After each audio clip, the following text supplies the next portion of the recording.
잘못을 하면 벌을 받아야 합니다. 죄를 지었으면 벌을 받아야 합니다.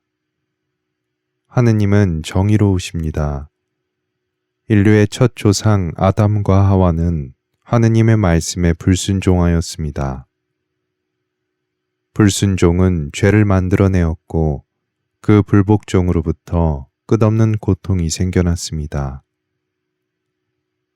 사탄의 유혹에 넘어가 하느님이 아닌 사탄을 택했던 그 한 번의 선택으로 우리 인간에게 죄가 들어오게 되었습니다. 그 죄는 인류의 고통이라는 벌로 보속되기를 하느님의 정의는 원하십니다. 인간을 파멸하지 않으셨습니다. 그것은 크나큰 사랑이자 자비이자 정의입니다. 죄는 악의 유혹으로부터 왔습니다. 사탄, 악마가 된 천사 루치펠은 하느님을 증오하고 하느님의 창조물 또한 증오하였습니다.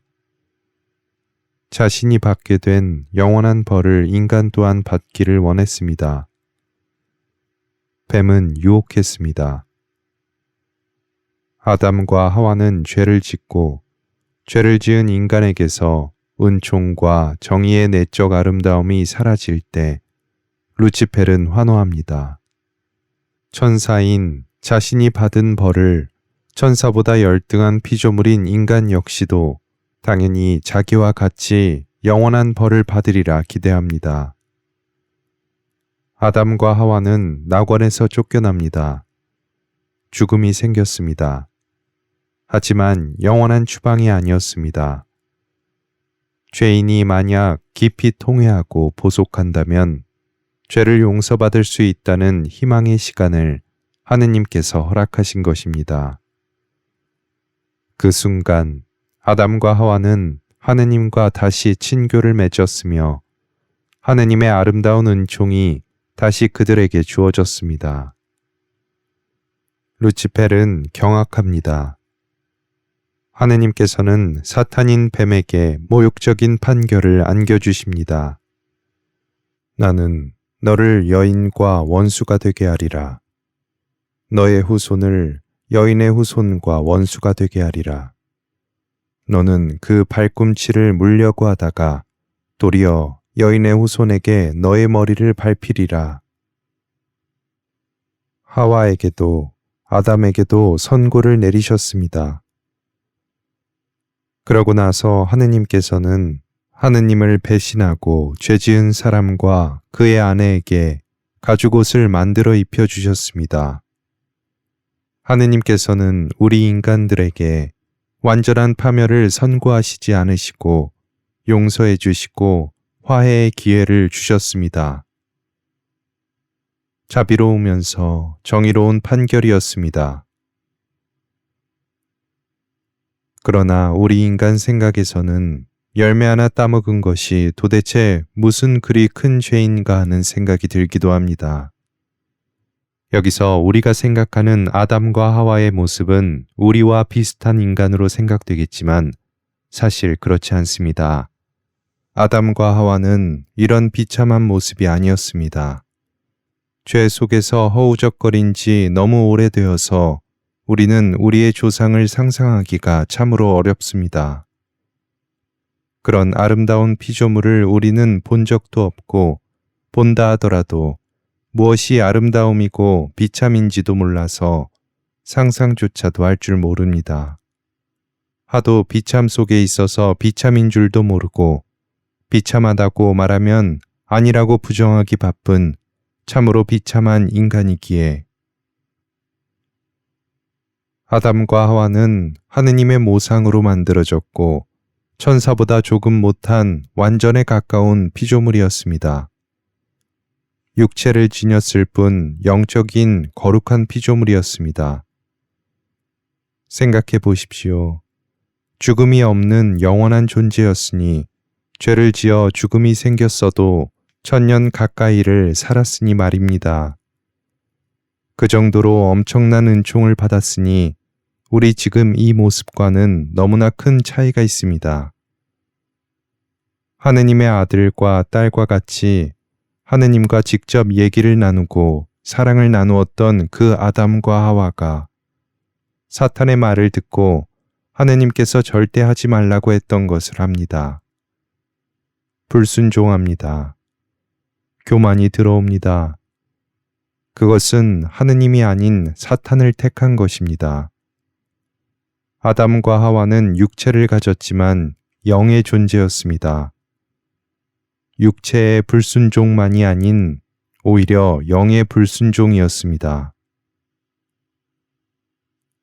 지각이 없고 선하게 생각할 줄 모르는 동물과 같이 자란 살인자가 사탄이 먹어보라고 하는 열매를 먹는 것과 하느님과 이야기를 하고 밝은 빛을 받았으며 선으로 존재하는 천사와 같은 존재가 사탄이 먹어보라고 하는 열매를 먹는 것은 당연히 죄의 무게가 다를 것입니다. 그러니 우리 인류가 그 정의대로 벌을 받아야 했다면 얼마나 끔찍했을까요? 진작에 인간은 파멸되었어야 할 것입니다. 아니, 우리 인간이 아예 만들어지지도 않았을 것입니다.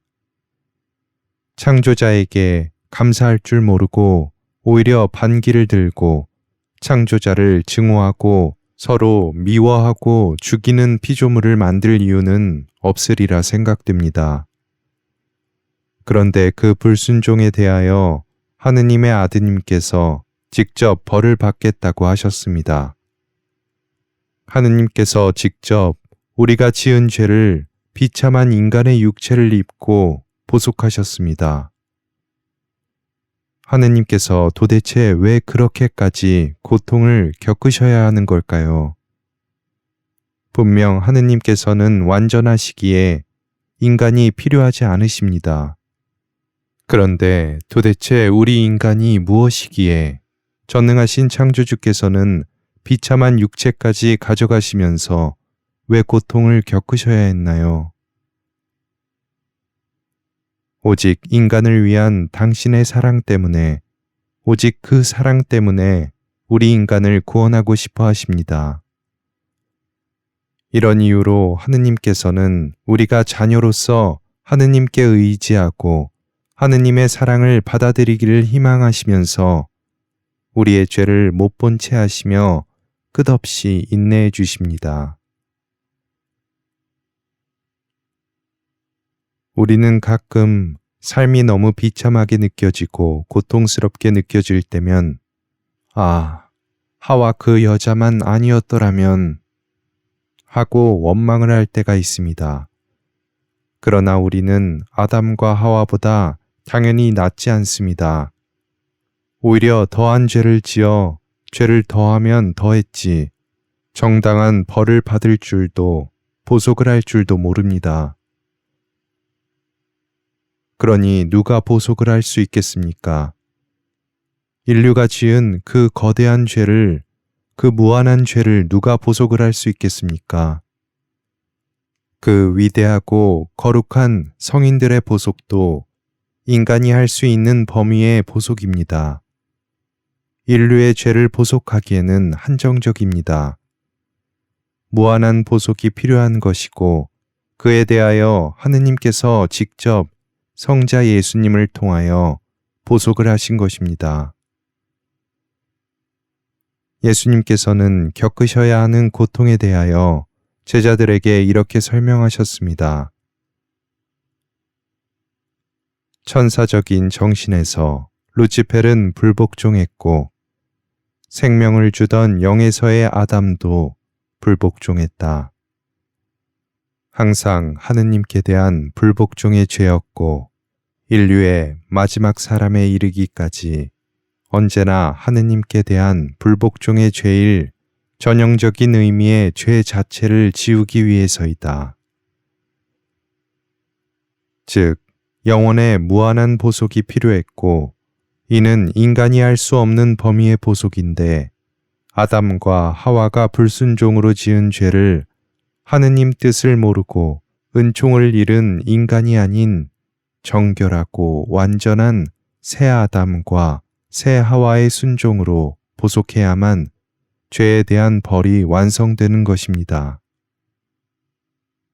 네, 그렇습니다. 죄를 지으면 반드시 벌을 받아야 합니다. 그것이 정의입니다.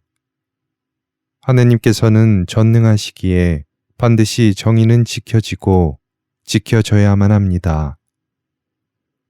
만일 예수님께서 그 무시무시한 형벌에 예라고 답하지 않으셨다면, 또 성모님께서 예라고 하지 않으셨다면 이 땅은 생겨나지 못했을 것이고 우리 인간도 생겨날 수 없었을 것입니다. 그러나 예수님께서는 이렇게 기도하셨습니다. 아빠, 아버지께서는 무엇이든 하실 수 있으시니 이 잔을 저에게서 거두어 주십시오. 그러나 제 뜻대로 하지 마시고 아버지 뜻대로 이루어지소서. 아담이 지은 죄에 대하여 새 아담이신 예수님께서 무한한 보속을 하셨습니다. 그렇다면 새 하와는 누구일까요? 바로 성모님이십니다. 하느님의 딸이자 하느님의 정배이시자 하느님의 어머니이신 성모 마리아. 옛 조상과 같이 원죄 없이 잉태되어 나셨지만 우리들과 똑같은 비참한 인간 세상 속에서 사셨지만 지극히 거룩한 삶을 사시고 끊임없는 고통과 보속과 극기 속에서 사신 어머니, 우리들의 어머니입니다. 온 인류의 어머니이십니다. 제 어머니, 나의 엄마. 성당에서 성모 성상이 옆으로 밀려나거나 구석에 있는 것처럼 마치 어머니의 역할은 점점 더 옆으로 밀려나는 것처럼 보입니다. 그러나 엄마는 엄마입니다. 성모 마리아는 잉태되실 때부터 승천하시고 하늘의 여왕이 되시고 온 인류의 어머니로서 구원을 이끌고 계시는 지금까지 그 모든 것이 비밀에 감춰져 있었습니다. 어머니의 탄생에 대한 신비도, 어머니의 삶에 대한 신비도, 어머니의 그 극심했던 고통도 모두 감추어져 있습니다. 사랑의 사도가 되지 않는다면 교회에 높은 지위를 갖는다 해도, 교회에 해박한 학자가 되어 많은 지식들을 갖는다 해도 알 수 없습니다. 아니, 그러면 도대체 하느님의 어머니의 신비를 알려면 어떻게 해야 된다는 걸까요? 아주 단순합니다. 우리가 우리의 원래 지위, 즉 하느님과 성모님의 아들, 딸이라는 것을 알기만 하면 된다는 것입니다. 부모가 자식에게 부모의 이야기를 드러내는 것은 당연한 일입니다. 참 부모가 누구인지를 깨닫고 그 사실을 가슴 깊이 느끼고 감사하고 그 의지로 죄를 몰아내고 빛을 받고자 한다면 그것만으로 성모님의 신비를 열어주신다는 것입니다. 하느님의 뜻 안에서 허락된다면 얼마든지 알려주신다는 것입니다. 사실 우리 교회는 어머니의 신비에 대하여 무관심합니다. 굉장히 무심하고 오히려 그것들을 한편으로 밀어놓는 것이 현실입니다. 신자들은 현실을 열심히 좇아서 바쁘게 사느라고 그런 신비들을 들여다볼 시간도 없고 어떻게 알아야 하는지 이 혼란 속에서 올바른 길을 알기 어렵습니다. 그러나 우리는 분명히 성모님에 대해서 알아야 합니다. 우리 자신이 새 아담이자 새 하와, 하느님의 아들, 딸이 되기 위해서는 성모님에 대해서 알아야만 합니다. 피조물이 어떻게 그 높으신 분의 딸이자 어머니이자 정배가 될 수 있는지 그 신비를 이해해야만 합니다. 이해하지 못하더라도 더 많은 관심을 갖고 그 신비를 사랑해야 합니다. 인간적인 호기심을 가지는 것이 아니라 그 신비 안에 침잠해야 합니다. 예수님께서는 이 아름다운 기도를 알려주셨습니다. 우리 아버지, 아버지는 하늘에 계시며 아버지의 이름은 거룩히 빛나십니다. 아버지의 나라가 하늘에 임하신 것과 같이 땅에도 임하시며 아버지의 뜻이 하늘에서와 같이 땅에서도 이루어지소서. 하늘에 계신 하느님 아버지의 나라가 이 땅에도 임하기 위해서는 우리는 그 나라에 합당한 사람이 되어야 합니다. 그것이 하느님의 뜻이기 때문입니다. 그것이 하느님의 정의이기 때문입니다. 그에 합당하다는 것은 하느님께서 창조하셨던 인간의 본래의 모습으로 회복되어야 한다는 것입니다. 즉, 완전해져야 한다는 것입니다. 이 땅에서 인간의 육체를 가지고 완전하게 사셨던 두 사람, 새 아담과 새 하와, 예수님과 성모님처럼 우리도 되어야만 한다는 것입니다. 예수님은 이 땅에 마리아를 통하여 오셨습니다. 마리아는 하늘의 문이 되셨습니다. 우리의 중재자, 티 없이 잉태되기는 했으나 하와와는 다르게 연약한 피조물로서 완전하게 하느님을 사랑했기에 하느님의 어머니가 되신 마리아, 하느님께 드려야 할 사랑과 순종과 고통을 우리 인류를 대신하여 완전하게 바치셨습니다. 여인의 후손에게 너의 머리를 밟히리라. 그 후손은 예수님이십니다. 그리고 그 후손은 이제 우리여야 합니다. 우리는 하느님이신 예수님과 인격적인 만남에 이르기 위해서는 성모님이라는 문을 통해야 합니다. 그렇게 되기 위해서 우리는 하느님의 어머니를 만나야 합니다. 사실 이 땅에 주어진 모든 성사들 역시 어머니라는 문, 교회를 통해서 주어집니다. 매 미사마다 어머니는 우리에게 예수님을 낳아주시고 고통을 겪으시고 돌아가신 예수님을 우리에게 모셔주십니다. 작고 보잘것없는 밀떡으로 성체 예수님께서 우리에게 오십니다. 이 땅에서 보잘것없고 연약한 아기로 오셨던 것처럼 마리아 어머니께서 빛에서 빛을 모셔오시던 그 성탄의 고요한 밤처럼 매일 매순간 우리가 원하기만 한다면 그 빛을 우리에게 모셔주십니다. 그것이 하느님의 어머니이자 온 인류의 어머니인 것입니다.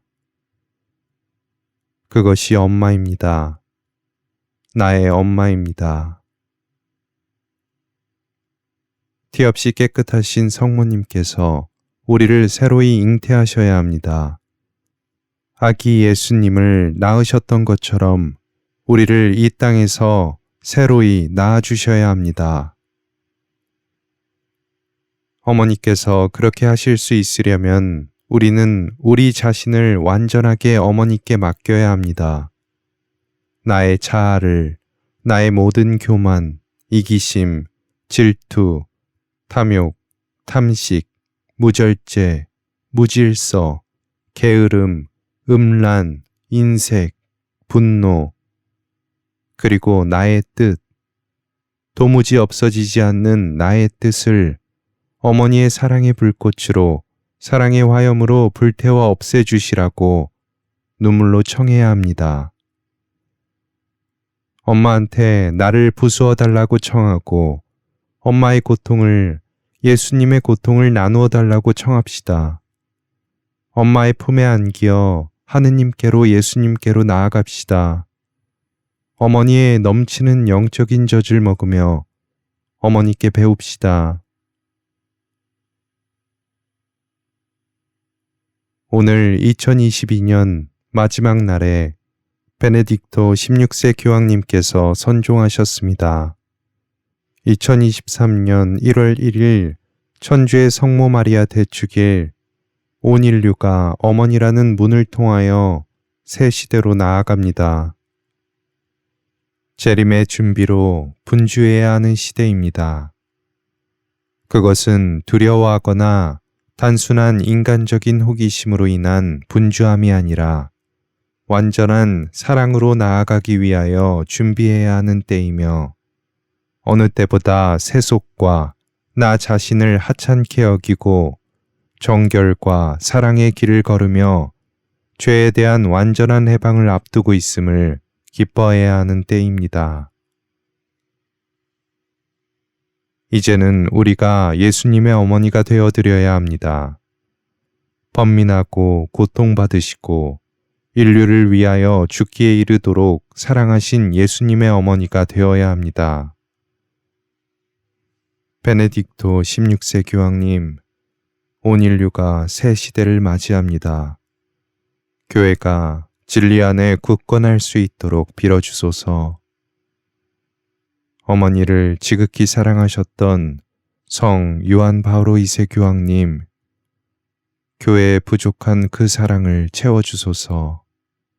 아멘.